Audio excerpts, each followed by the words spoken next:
और ঠাম্মা ঠিক করে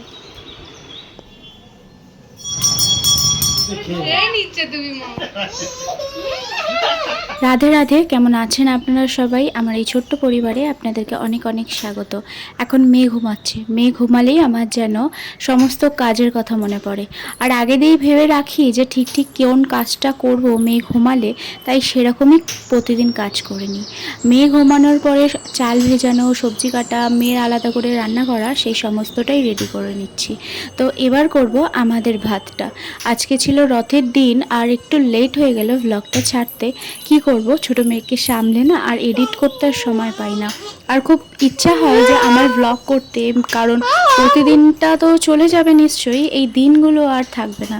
তাই স্মৃতি হিসেবে রাখতে এই ব্লগটাই একমাত্র রাস্তা, বা ব্লগটাই একমাত্র আস্থা যেটা থাকবে পরবর্তীকালে দেখার জন্য।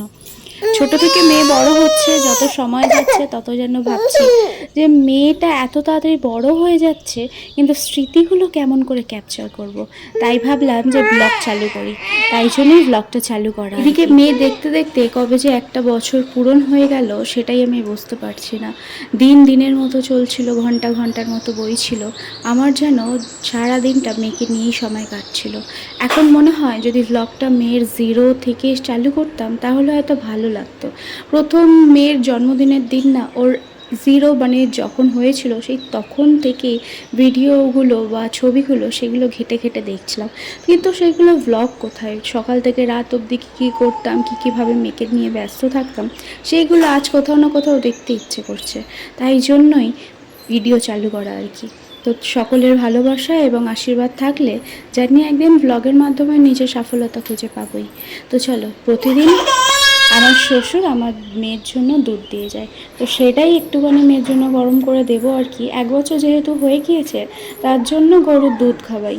প্রথম যেহেতু স্টার্ট করেছি গরুর দুধ দেওয়া, তার জন্য একটুখানি যতটা দুধ ঠিক তার ডবলটা জল দিয়ে প্রথমে পাতলা করে খাওয়ানোই মানে ভালো, যাতে বাচ্চা যাতে সহ্য করতে পারে। তো আমার 2-3 বার খাওয়ানো হয়ে গিয়েছে, দেখলাম ওর কোনো রকম প্রবলেম হচ্ছে না। এদিকে কেটে নেবো মেয়ের খিচুড়ির জন্য সবজিগুলো। এদিকে বটিটাও নষ্ট হয়ে গিয়েছে, আর বাঙালি জানো তো বটি থেকেই কমফোর্টেবল, আমার ছুরিতে অতটা কমফোর্টেবল ফিল করি না, কিন্তু কী করব, অকত্যা করতেই হচ্ছে। তো মেয়ের ভেজিটেবলসগুলো আগে কেটে নেবো, তারপরে কাটবো আমার নিজেদের রান্নাবান্না। এদিকে আজকের আমার মন ইচ্ছা হয়েছে যে একটু ফ্রাইড রাইস আর পনির করা। যেহেতু রথ, তাই নিরামিষটা খাবো বলেই সেটা ঠিক করলাম। আমিষটার ইচ্ছে হলো না যে আজকে কোনো রকমভাবে একটু আমিষ খাই।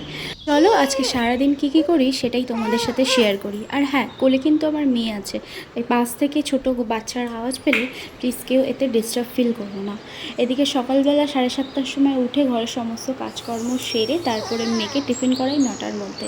9টার মধ্যে টিফিন করাতে করাতে সেটা আমার বেজে যায় 10টা। 10টার সময় ওকে আর মুখ পুছিয়ে আর আলাদা করে কোনো রকমভাবে বসাই না, আগে চান করাই, তারপরে ও 10:30 থেকে 11টার মধ্যে আবার ঘুমিয়ে পড়ে। সেই সময়টা আমি ঘরের সমস্ত কাজ করি, রান্না করি, কাপড় কাচি ইত্যাদি ঘরের সমস্ত কাজ। তো তারপরে রান্নাবান্না সারার পরে 1টা থেকে 1:30টা বেজে যায়, তখন ও দেখি উঠে পড়ে। তা ওই 1টার সময় উঠলে ওকে ও তার মধ্যেই আমাকে ওর টিফিন মানে ও দুপুরের খাবার, আমাদের খাবার সমস্ত কিছু আমাকে কমপ্লিট করতে হয়। এদিকে পনিরগুলো কেটে ঝরা চাপা দিয়ে দিলাম, আর একদিকে রাইসের প্রিপারেশন চলছে, তার সাথে নিজের টিফিনটাও তৈরি করে নিলাম। একদিকে সুজি আর টক দই আগে দিয়ে ভিজিয়ে রেখেছিলাম, সামান্য কিছুটা নুন আর কিছুটা ভেজিস দিয়ে সেটাই গোলা রুটির মতো ভেজে খাবো। সকাল সকাল আমার তেল খাবার খেয়ে না প্রবলেম হচ্ছে, যার জন্যই এরকম সাদা সাপটা খাবার খাওয়া আর কি। এদিকে ফ্রাইড রাইসের তোড়জোড়, তার সাথে পনিরের তোড়জোড়, আর তার মধ্যে বারে বারে গিয়ে দেখা মেয়ে ঘুম দিয়ে উঠলো কিনা। তো চলো কড়াইটা এবার চাটুটা চাপা দিয়ে একটু গরম হতে দিলাম, তারপরে দিয়ে দেবো একটু সাদা তেল, তারপর গোলা রুটির মতো ভেজে নেবো সব কটা। খেতে দুর্দান্ত হয়, কিন্তু যাদের টক দইয়ের প্রবলেম হয় বা দুধ জাতীয় জিনিসের প্রবলেম হয়, তারা দইটা অ্যাভয়েড করতে পারো, বা সুজির জায়গায় অন্য কিছু দিয়ে দিতে পারো। এই সদ্যজাত মায়েরা মা হওয়ার পরে জানো তো কি একটা জিনিস ভুল করে, সেটা হচ্ছে খাবার খাওয়া। আমি যে এত কথা বলছি, আমি নিজেই এরকম প্রবলেমে ভুগেছি বলেই সেই কথাটা তোমাদের সাথে শেয়ার করছি। সারাদিন কাজের শেষে নিজেকে নিজে সময় দিতেই ভুলে গিয়েছি। মানে এখন ভাবি যে কি ছিলাম আর কি হয়ে গেছি।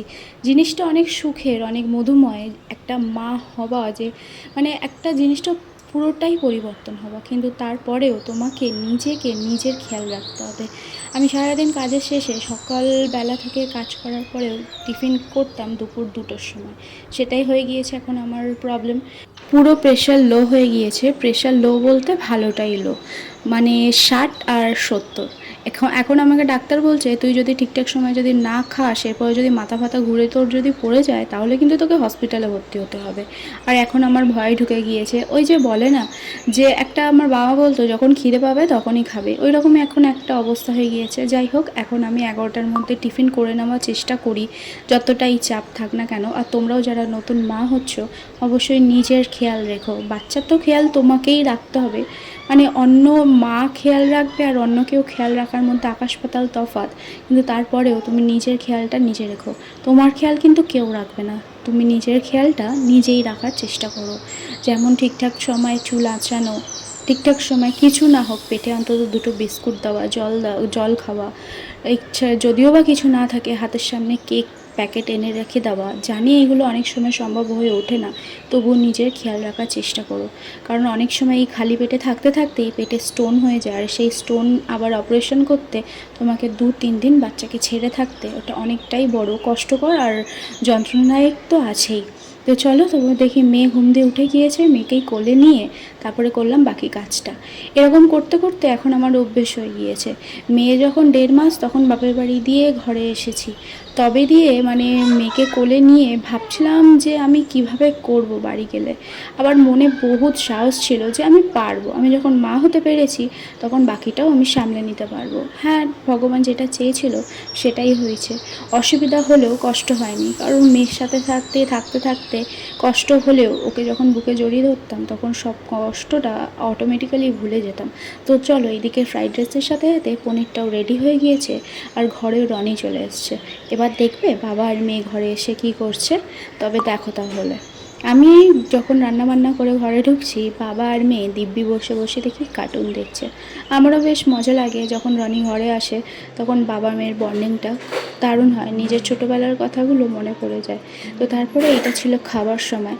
তো এইরকমভাবেই আমরা এক একদিন খাই, একদিন মেয়েকে রনি কোলে নেয়, আমি খাই, আর তারপরে আমি কোলে নিলে রনি খায়। কিন্তু সেদিনকে ইচ্ছে হলো যে দুজন মিলে একসাথেই বসে খাবো, যেহেতু আমিষ, অতটা তেল মশলা নেই, সাথে মেয়ে যদি গালে নিতেও চায় মেয়েকে দিতে পারবো, অসুবিধা হবে না। তো এইদিকে শ্বশুরবাড়িতে যাব বলে রেডি হয়েছিলাম। রনিকে আমি বলছিলাম দেখো আমি আর মেয়ে কত সুন্দর সেজেছি, আর তুমি কেমন নর্মালভাবে সেজে আছো। তো ও এইরকমই, ও বেশিরভাগটা সাদামাটা থাকতে বেশি ভালোবাসে। তারপর রনিদের পাড়ায় গিয়ে দেখি কত সুন্দর সুন্দর সব রথ বেরিয়েছে, বাচ্চারা সব রথ নিয়ে টানছে। রনিকে আমি বলেছিলাম যে মেয়ের জন্য এবারে একটু রথ কেন, 1 বছর হয়েছে সবে মাত্র, তার বার্থডের ব্লগটাও তোমাদের সাথে শেয়ার করব কোনো 2-3 দিন পরে। এডিট করতে না সত্যি সময় লাগে, মেয়েকে নিয়ে মেয়েকে সময় দিয়ে তারপরে আবার রনি ঠিক সময় আসবে, তার জন্য ঠিকঠাকভাবে খাবার মানে করে দেওয়া, এই সমস্ত কিছু নিয়ে এডিট করার কোথাও যেন হয় না। আমি 2 বছর ধরে ভাবছি যে ব্লগ করব, কোথাও আর পেরে উঠতে পারছি না। তো চলো, এইদিকে এটা হলো আমার মেয়ের ঠাকুমা, ঠাকুরদা এবং পিসি, যাকে ওরা খুব ভালোবাসে এবং আমার মেয়েও ওদেরকে খুব ভালোবাসে। তো এরকম করেই চললো আজকের দিনটা। যেটা তোমাদের কেমন গেল সেটা অবশ্যই আমাকে জানিও। এরকমভাবেই আমি চাই যে আমার বেশি কিছু চাওয়ার নেই কারোর কাছে, আমি চাইও না কারোর কাছে কিছু। আমি শুধু চাই যেটা আমি করব সেটাই মানে আমার, কারো জিনিসটা আমার হোক সেটাও আমি চাই না। কিন্তু হ্যাঁ, দিনের শেষে একটু সবার কাছ থেকে ভালোবাসা চাই, আদর চাই, ব্যাস এইটুকু দিলেই আমার কাছে সর্বস্ব পাওয়া। সেই শিক্ষাটাই মেয়েকে দিয়ে বড় করব। আশা করি মেয়ে ভালোভাবে মানুষের মতো মানুষ করে তুলতে পারবো। জানি না, এরপর সবটা ভগবানের ইচ্ছা। তোমার ভিডিওটা যদি ভালো লেগে থাকে তো অবশ্যই আমার পাশে জুড়ে থেকো। টাটা।